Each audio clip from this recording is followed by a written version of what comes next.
নিয়ে তো কথা বলছি, অবস্থান ভেক্টর নিয়ে তো কথা বলছি না। এখন আমরা চলে যাব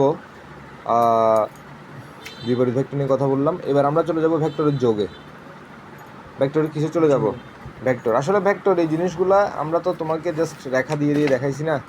এখন আমরা সরাসরি ভেক্টর আসলে কোথায় কাজে লাগে, ভেক্টর এই জিনিসগুলো আসলে এখানে আমরা যে ম্যাথগুলো করবো, এখানে ত্রিভুজ, সামন্তরিক, ট্রাপিজিয়াম এসবের জন্যই আমরা কি করব, ভেক্টরের কাজকামগুলো করব। কথা বুঝতে পারছো?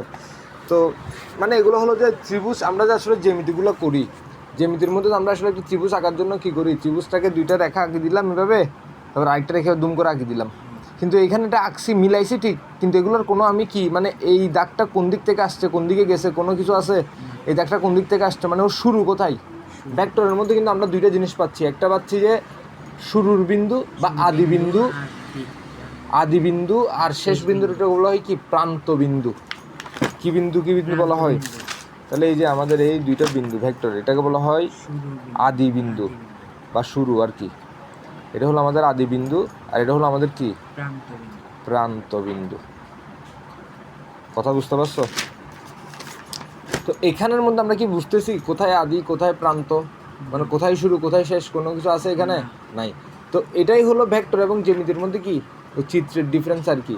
ভেক্টরের মধ্যে তুমি যদি এরকম একটা ত্রিভুজ আঁকো, ওকে কিন্তু কি দেখা দিতে হবে, মানে ওর আদি কোথায় অন্ত কোথায়, এগুলো কিন্তু তোমার থেকে কি দেখা দিতে হবে। ওই দেখাই দেওয়ার মানে সব কিছুটা প্রমাণ করাটাই আসলে মূলত হলো যে আমাদেরকে এখানে ভেক্টরের অঙ্কগুলো করা আর কি। ঠিক আছে?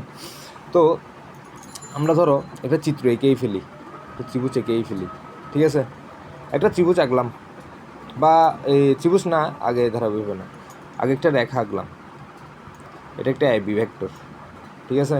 তো একটা দিক দিয়ে দিলাম, এই থেকে এবি, তার মানে এ থেকে বি এর দিকে, এ থেকে কিসের দিকে, আর ওর এই এবি এর অবস্থান ভেক্টরের আমরা নামটা দিচ্ছি কি, অবস্থান ভেক্টর দিলে এটা দিতে হবে। এই ভেক্টরের দেখো শুরু হয়েছে,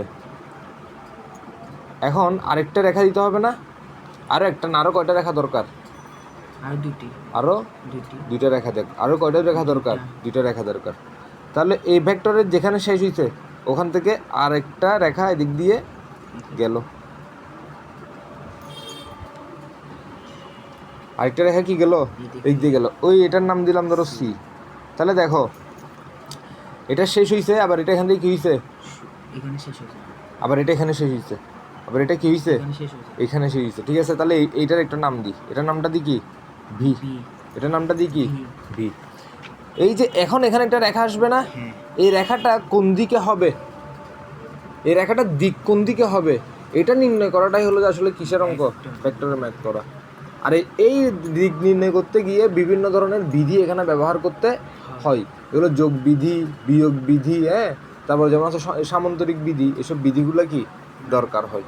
তাহলে এই জিনিসটা আসলে কোন দিকে আসে, এটা নর্মালি একদম যদি বলি, এই মানটার দিক কোন দিকে হবে, কোন দিকে, এদিকে, মানে এদিকে।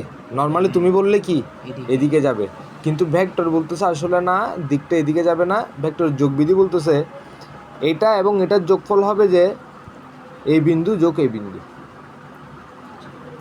এটা এবং এটার যোগফলটা হবে যে মানে প্রথম ভেক্টরের আদি বিন্দু, শেষ ভেক্টরের প্রান্ত বিন্দু। তার মানে এটার দিকটা কোন দিকে, এদিকে। কথা আমি বুঝতে পারছি না, বুঝো নাই?